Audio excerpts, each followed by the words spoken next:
As you all know, there are many questions within the VKRP assessment that go beyond the kindergarten standards. The VKRP assessment is meant to be a screener that allows us to see where students are in their continuum of mathematical understanding and therefore has questions outside of the kindergarten standards. It is not expected that students are able to answer these questions outside of the kindergarten standards correctly, nor are you expected to incorporate this material into your instruction.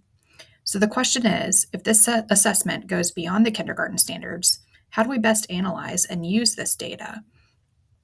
This video will help you interpret your spring VKRP results and help you use this information to support your students in the last weeks of school, and to help you provide information about your students to first grade teachers and parents so that they can continue to support in the summer and into the next school year.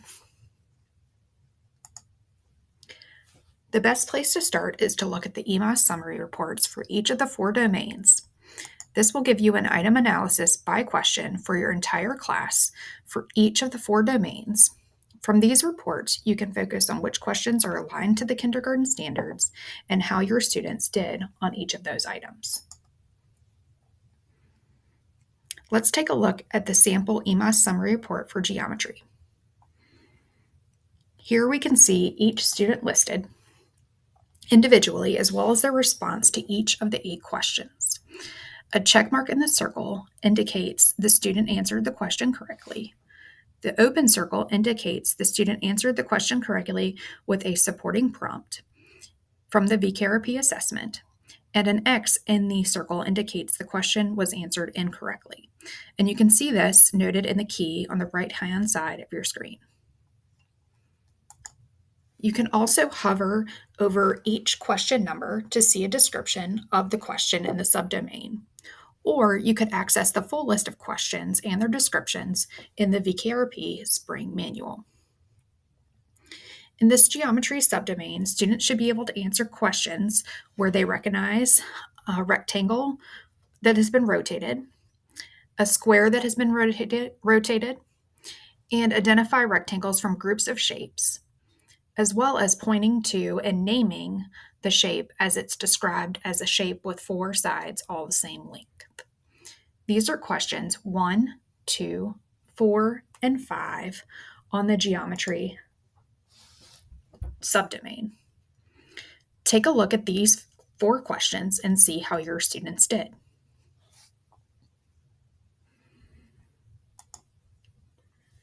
Additionally, question 6 has students counting the number of sides on a hexagon. While the hexagon is not part of the kindergarten standards, being able to count to 6 using one-to-one correspondence is part of our kindergarten standards. So it could be something that you would want to note as to whether your students were able to answer this question correctly or not. The benchmark for this geometry subdomain is answering 4 of the 8 questions correctly. As previously noted, there are 4 questions directly aligned to the kindergarten standards, and then 5 if you include question 6, where students are counting the sides of a hexagon. Students not yet meeting the benchmark in the geometry subdomain would benefit from additional targeted instruction, particularly in the area of identifying shapes when they are presented in a different orientation or they have been rotated. It is essential that our students leaving kindergarten have mastery of these particular concepts. Now let's take a look at the patterning subdomain summary report that you can access by selecting the 3rd option on the list of reports on the left-hand side of your reporting dashboard. This report is titled EMAS Summary Patterning. Once again, you can hover over the question to see a description for each question. In this subdomain, there were only 4 items. Items 3 and 4 focused on growing or increasing patterns, which are not part of the kindergarten standards. However, items 1 and 2 are part of the kindergarten standards and involve extending and creating repeating patterns. Look at these 2 items to see which of your students may need additional support with extending and creating patterns. If a student was successful with extending patterns in the fall with AB patterns, but was not successful in the spring with the AAB pattern, be sure the patterns they experience in your targeted instruction are focused beyond the AB or ABC repeating patterns and extend to repeating patterns like AAB, ABB, ABA, and so on.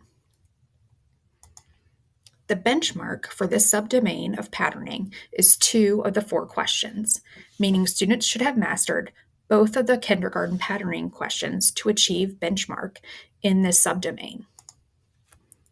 Taking note of students who are already showing mastery of increasing patterns would be great information for your first grade teachers. Now let's take a look at the numeracy subdomain. This subdomain report can be found by clicking on the left side of your screen where it says EMAS Summary Numeracy.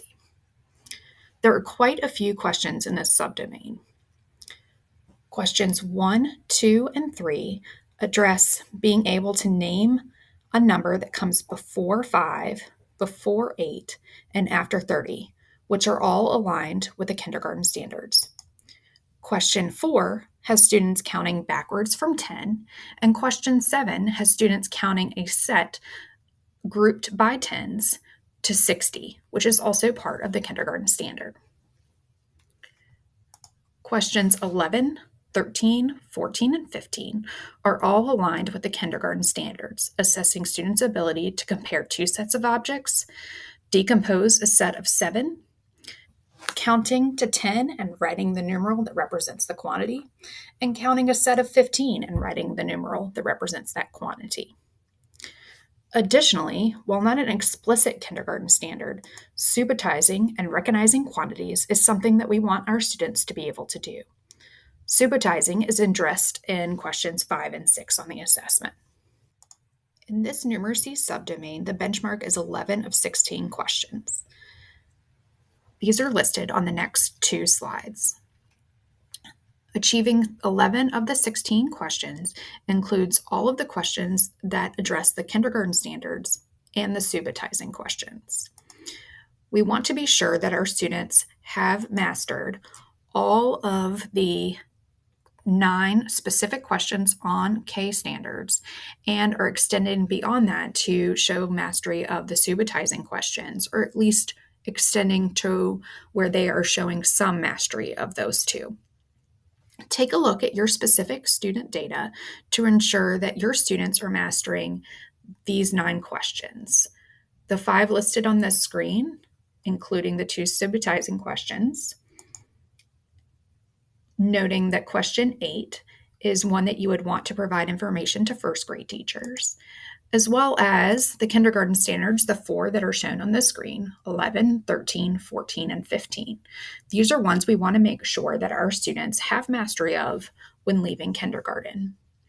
Questions 12 and 16 on ordering sets and fair shares are great to provide to your first grade teachers. For students not meeting the benchmark of at least 11 of the 16, or at least showing mastery of the 9 kindergarten questions, our students, we want to provide targeted instruction to ensure mastery of the kindergarten numeracy standards in these last weeks of school. We also want to think about providing parents with some information on where their students are with numeracy so that they can continue to work on counting, writing, and representing numbers with their child. Again, there are several first grade questions, including the 2 shown on the screen here with ordering and fair sharing, as well as those listed here, counting by 5s, that we'll want to share with our first grade teachers. Finally, let's take a look at the computation subdomain for data that we can look at for where our students are with mastery of computation. For this report, you're going to choose the EMAS Summary Computation on the left-hand side of your screen. In this module, questions 1 and 2 completely align with our kindergarten standards. Question 1 involves students solving a separate story problem with a result unknown, and question 2 has students solving a join story problem with a result unknown. Both of these questions are within 10. Questions 3 and 4 are problem solving within 10 and within the scope of the kindergarten standards. However, these story structures have the change unknown, which is more difficult for our students, and we may not have full mastery of this by the end of kindergarten. However, we should be progressing towards this as these are part of the kindergarten standards. Questions 5 and 6 involve problem solving within 20 and are beyond the scope of kindergarten, but would give great insight to our first grade teachers. The benchmark for this subdomain is 2 of the 6 problems, which all kindergartners should have mastery of the first 2 questions and be showing some knowledge in questions 3 and 4. If your students are not yet showing mastery with questions 1 and 2, story problems with the result unknown within 10, we want to provide targeted instruction to these students and communicate to parents how they can support continued work with students on this skill at home. As we look at data from our spring assessments, it's critical that we recognize students not meeting the spring benchmark are students that have not yet mastered kindergarten standards. Targeted instruction should be prioritized in the last weeks of school to work toward mastery of these kindergarten concepts. Additionally, this information will be important to communicate to parents so they can continue to support the development of kindergarten concepts at home, and to first grade teachers as they will be able to begin the school year with guided math to support students who have not yet mastered these skills from day 1 of first grade, but also to recognize students who may have mastered first grade skills already and provide specific extension to these students through guided math. As always, please feel free to reach out should you have any questions or need support in looking at and using your VKRP assessment data.